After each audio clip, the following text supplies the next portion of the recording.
प्यारे बच्चों, आप सभी का स्वागत है आपके अपने YouTube channel physics with Vikas sir में।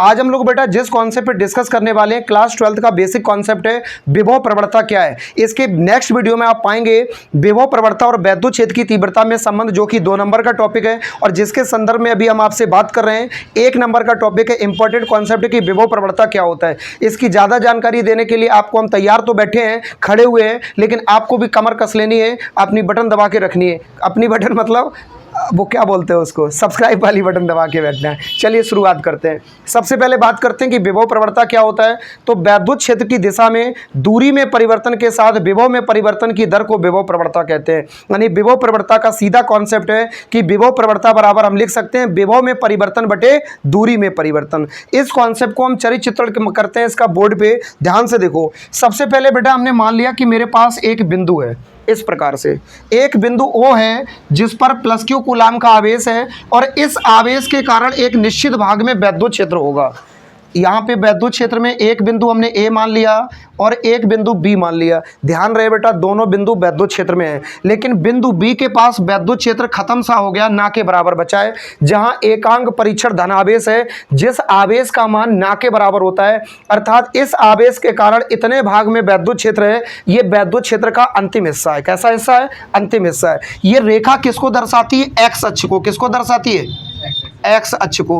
अब हम कुछ बेसिक बिंदुओं पे बात करना चाहते हैं। ध्यान से देखो बेटा, O से लेके A तक की दूरी को अगर हम मान लें कुछ यहाँ पे हम दर्शा दे रहे हैं x, कोई दिक्कत तो नहीं। और O के कारण इस बिंदु A पर जो विभव होगा वो कितना होगा बेटा? V। कितना होगा? V।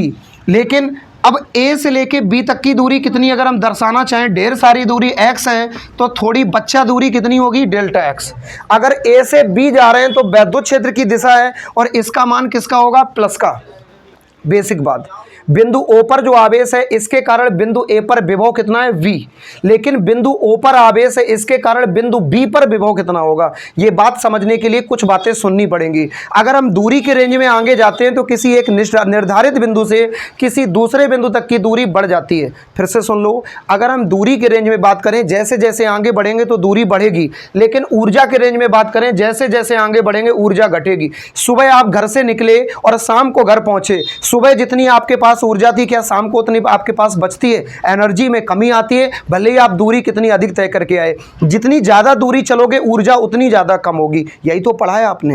यानी यहाँ से यहाँ चले तो विभव कुछ है, ऊर्जा कुछ है, और यहाँ से यहाँ चलोगे तो ऊर्जा कुछ और होगी। कितनी होगी? जब यहाँ से यहाँ तक की दूरी डेल्टा x है तो यहाँ से यहाँ आने पर विभव कितना हो जाएगा बेटा? Delta v।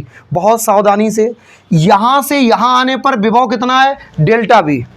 यहां से यहां आने पर विभव कितना है? Delta v। लेकिन यहां से यहां विभव कितना है?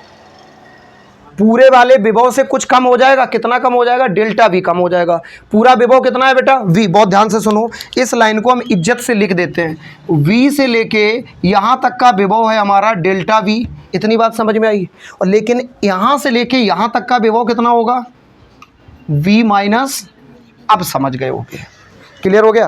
तो बेटा यहाँ से आगे जा रहे हैं, विभव घट रहा है, बढ़ नहीं रहा है। जबकि यहाँ से यहाँ जाएंगे दूरी बढ़ेगी। दूरी कितनी होगी? x plus delta x। जबकि यहाँ से यहाँ जाने पर विभव कितना हुआ? प्रारंभिक विभव था हमारा v और बाद में विभव क्या हो गया? v में से घट गया डेल्टा v। विभव घटा कि नहीं घटा? कुल कितना विभवांतर आया? कुल कितना विभवांतर आया? तो बेटा यही तो लिखा है, विभव में परिवर्तन। विभव में परिवर्तन कितना आया? तो पहले विभव था v, बाद में हो गया v माइनस डेल्टा v। तो बेटा यहां से यहां तक विभव पहले v था। हम इस चीज को भी बहुत डिटेल में लिख देते हैं, आप कैसे भी करके लाला समझ जाओ इस कॉन्सेप्ट को। ये थोड़ी हार्ड सिचुएशन है। यहां से लेके यहां तक का विभव v है और यहां से लेके यहां तक का विभव डेल्टा v है। यहां से लेके यहां तक का विभव v माइनस डेल्टा v है। अब विभव में परिवर्तन कितना आया वो बताना है। तो विभव में परिवर्तन इतना आया कि v माइनस डेल्टा v में से क्या घटा देंगे? v निकल आएगा विभव में परिवर्तन। क्योंकि आपने बेटा पढ़ा है कि नहीं, दो बिंदुओं के बीच विभव में अंतर निकालने का सूत्र होता है अंतिम विभव माइनस प्रारंभिक विभव। तो बेटा विभव में हम परिवर्तन कैसे निकालेंगे? v minus delta v, v minus delta v, यानी अंतिम विभव ये है और प्रारंभिक विभव कितना है? ये।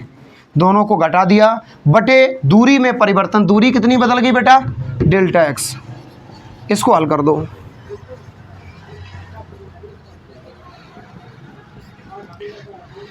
इसको ब्रैकेट हटा के इज्जत से लिख लो, v minus delta V minus V upon में क्या है बेटा, डेल्टा एक्स। v पे कोई चिन्ह नहीं लगा तो कौन सा है, प्लस, v से v कट गया तो फाइनली मेरे पास बच रहा है विभव प्रवणता बराबर minus delta we upon delta x. That's all बेटा, यही हमारा फाइनल आंसर है। उम्मीद करते हैं कॉन्सेप्ट आपको क्लियर हो गई होगी। वीडियो को लाइक करना, चैनल को सब्सक्राइब करना और सगे संबंधियों के साथ वीडियो को साझा करना बिल्कुल भी ना भूलें। और ध्यान रहे, यह वीडियो चाचा के साथ ना बल्कि छात्रों के साथ शेयर करें। Good luck.